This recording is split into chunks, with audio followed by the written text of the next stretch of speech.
Je viens d'être saisi par le procureur général près la Cour de cassation. Vous faites du bruit, peut-être ça vous concerne. Au lieu d'écouter attentivement, on n'a pas encore cité le nom de la personne.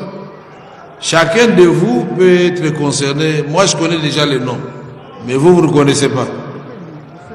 Alors, je viens d'être saisi par le procureur général près la Cour de cassation au fin d'obtenir l'autorisation d'instruction contre les sieurs Constant Mutamba Tungunga, actuellement ministre d'État, ministre de la Justice et garde des Sceaux. Et donc, honorables députés, chers collègues, honorables députés et chers collègues, je vais demander au rapporteur de vous lire l'intégralité du réquisitoire du procureur près la Cour de cassation.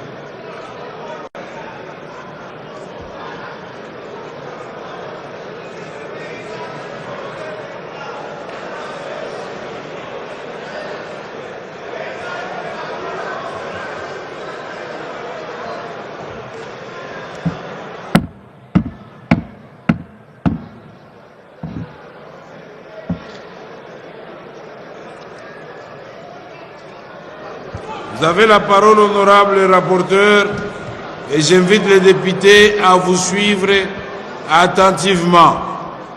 Merci beaucoup. Merci beaucoup, honorable président.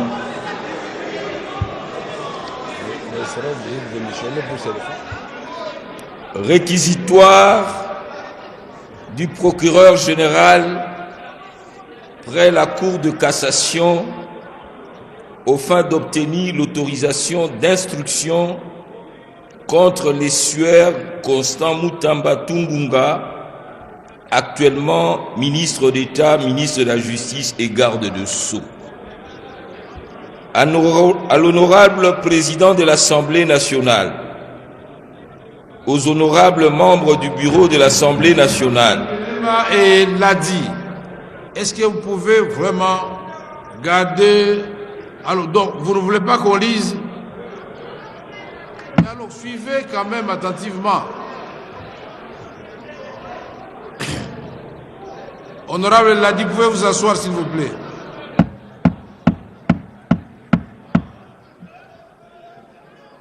Honorable Ladi, asseyez-vous, s'il vous plaît. Vous avez la parole, honorable rapporteur. Honorable président, honorables membres du bureau, conformément aux articles 153, alinéa 3, point 2 de la Constitution de la République démocratique du Congo, tel que modifié par la loi numéro 11/002 du 20 janvier 2011 et 81 alinéa 1er et 2, 84 de la loi organique numéro 13/010 du 19 février 2013 relative à la procédure devant la Cour de cassation, le procureur général près cette Cour a l'honneur de vous adresser les présents réquisitoires aux fins d'obtenir l'autorisation de l'instruction à charge de sieur Constant Mutamba Tungunga, ministre d'État, ministre de la Justice et garde de Sceaux. 1. Exposé de faits.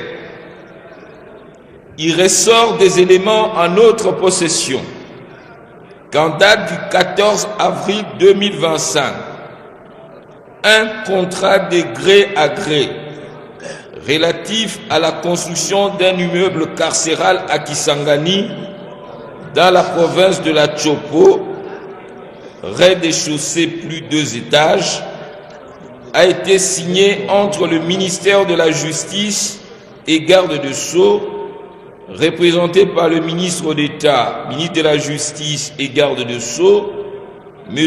Constant Mutamba Tungunga, et la société Zion Construction SRL, représentée par Madame Ange-Marie Aurore Mahoro, gérant. Financé par le ministère de la Justice et garde de Sceaux, ces contrats étaient conclus au prix de 29 millions de dollars américains, sans TVA et les autres taxes, payables en 4 tranches de 23 200 millions de dollars US, donc 23 200 000 dollars américains, soit 80% du montant. Soit le 16 avril 2025, un virement de l'ordre de 19 900 000 dollars américains y a été effectué sur ordre du ministre d'État, ministre de la Justice et garde de Sceaux préqualifié au titre de lancement de travaux de construction du établissement pénitentiaire. Ces fonds provenaient du compte numéro 051 01 010 248 45. Vous autres l'opposé. Est-ce que vous pouvez vraiment vous calmer pour que nous suivions? Non, c'est pas possible. Sinon, je vais demander au rapporteur d'arrêter la lecture. Maintenant, je requiers votre silence. Merci. Poursuivez. Ces fonds, cette somme de 19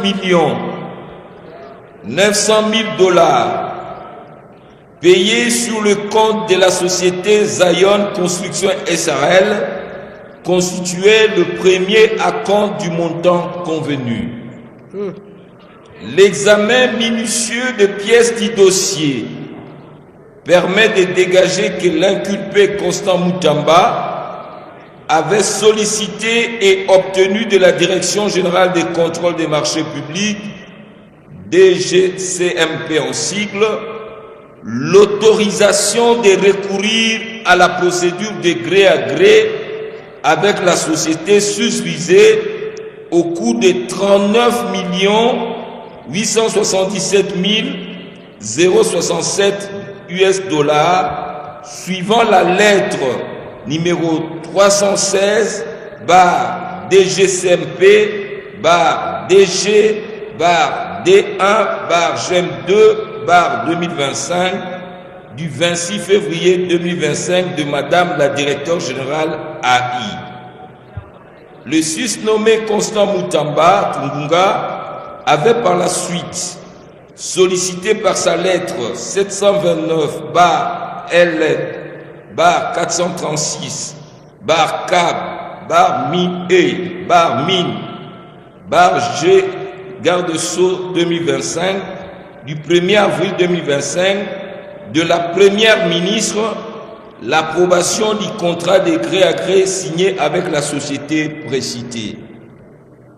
Par sa lettre numéro CAB PM CTS EPM PPP du 8 mai 2025, Madame la Première ministre, sous la plume de son directeur du cabinet, avait instruit les ministres d'État et ministres de la Justice et garde de Sceaux de surseoir à la procédure d'attribution de ces marchés en attendant son approbation, et c'est conformément à l'article 15 de la loi numéro 10/10 du 27 avril 2010 relative au marché public. Il s'y est de préciser que dans la conclusion du marché gré à gré, 5 étapes doivent être respectées conformément à l'article 136 du décret numéro 23/12 du 3 mars 2023 portant manuel de procédure de marché public, à l'occurrence. Premier tiret, la demande motivée de l'autorisation spéciale. Deuxième tiret, la notification par la DGCMP de l'autorisation spéciale de conclure un marché de gré à gré. Troisième tiret, la demande de non-objection sur le projet de marché. Quatrième tiret, la soumission du marché à l'approbation de l'autorité compétente. Cinquième tiret, l'enregistrement du marché à l'autorité des régulations des marchés publics. Dans les cas d'espèce, Sueur Constant Mutamba Tungunga n'a respecté que les deux premières étapes ci-dessus énumérées. La DGCMP ne lui a accordé que l'autorisation spéciale de recourir à la procédure de gré à gré avec société au coût de 39 877 067 US dollars et attendait que le ministre précité transmette le projet de contrat pour analyse, appréciation de la régularité et éventuellement donner l'avis de non-objection.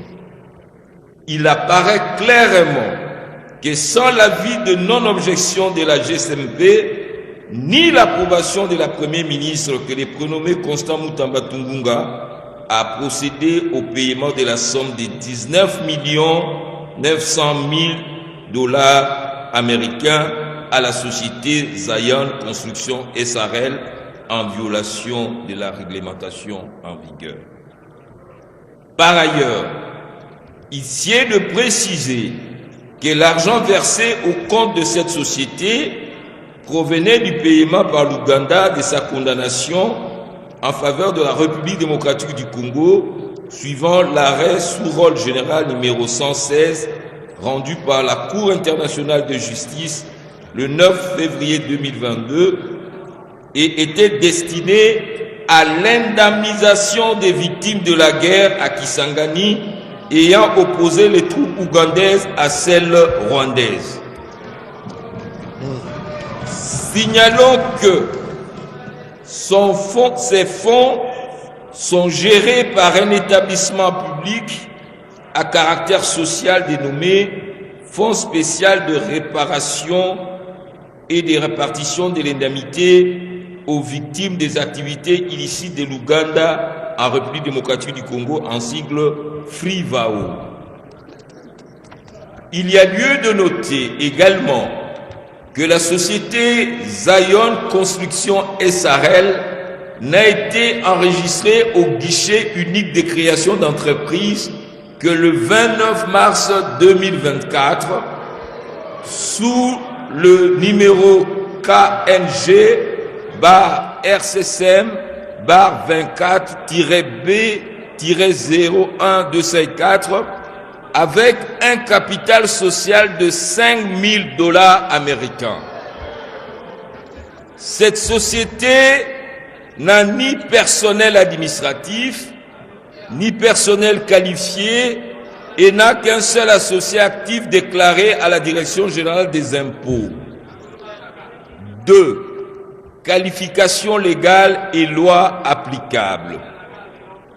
Tel qu'exposé succinctement dans leur rapport avec le droit, ces faits paraissent constituer l'infraction de détournement de deniers publics prévu et puni par l'article 145 du Code pénal livre 2 tel que modifié et complété à ces jours.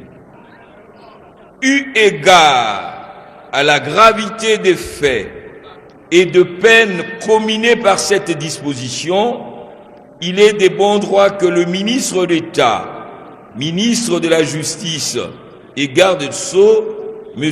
Constant Mutamba Tungunga, puisse donner sa version de faits et des preuves pour éclairer notre religion. Par ces motifs qui plaisent au bureau de l'Assemblée nationale, d'autoriser l'instruction à charge du ministre d'État préqualifié pour détournement des deniers publics et lui permettre ainsi de présenter ses moyens de défense. Signé Firmin Vondé Mambou, procureur général près la Cour de cassation. Je vous remercie.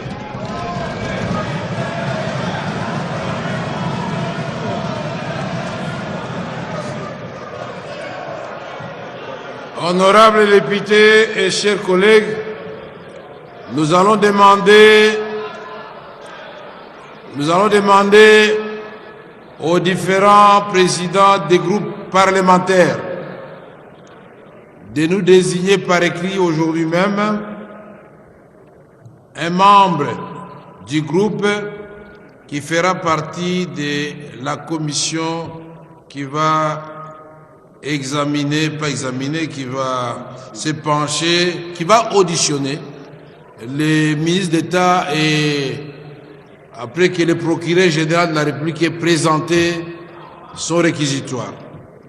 Et ça vous reviendra maintenant en plénière pour autoriser l'instruction. Voilà. Merci beaucoup, honorables députés et chers collègues. Honorables députés, chers collègues, nous passons sans plus tarder au second point consacré au contrôle parlementaire par l'audition de la question orale avec débat adressée à Monsieur le directeur général de l'Office des voiries et de l'ENA. Hier, le 20 mai, contre un député national en fonction, jouissant de ses immunités, jusqu'à preuve du contraire, non levé par cette Chambre. Il s'agit bien du collègue Matata Ponyo Mapon.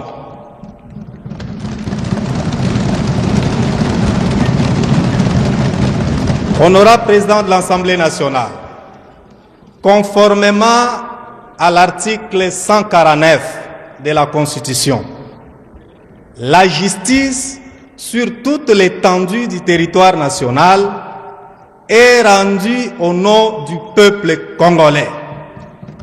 Et c'est nous qui représentons ce peuple congolais-là. Bien que le juge, dans l'exercice de ses fonctions, soit soumis à l'autorité de la loi, mais les décisions judiciaires que ces derniers prononcent, ils ne le prononcent pas à son nom. Ils le prononcent au nom du peuple congolais. Et nous, en tant que législateurs, nous ne pouvons pas accepter que des décisions iniques soient rendues au nom du peuple congolais. Nous ne pouvons pas non plus accepter, cautionner des erreurs jurisprudentielles rendues par la haute cour du pays, laquelle cour est censée être gardien, veiller à l'application et la bonne de toutes les dispositions législatives et réglementaires en République démocratique du Congo. C'est pourquoi nous ne pouvons non plus, honorable président, puisque ces décisions sont rendues au nom du président de la République, ce n'est pas non plus au nom de ces juges. Ces décisions, j'allais dire exécutées. J'allais dire, honorable président, puisque ces décisions sont exécutées au nom du président de la République, nous, en tant que représentation nationale, la seule qui avons été élus aux côtés du président de la République, au nom duquel ces décisions sont censées être exécutées, n'acceptons pas, honorable président, que des décisions iniques, entachées d'irrégularité, soient exécutées au nom du président de la République. C'est pourquoi, honorable président de l'Assemblée nationale, honorable membre du bureau, honorable député, la justice de notre pays vient de connaître un coup dur que nous n'allons non plus accepter. Ainsi, conformément à l'article 107 de la Constitution à son dernier alinéa, ainsi qu'à l'article 105, alinéa 4 et 5 de notre règlement intérieur, qu'il plaise à l'auguste plénière de l'Assemblée nationale de bien vouloir adopter et responsabiliser votre bureau, honorable président, à pouvoir saisir la Cour constitutionnelle pour la surséance de l'exécution de la décision prise contre notre collègue jouissant pleinement de ses immunités parlementaires.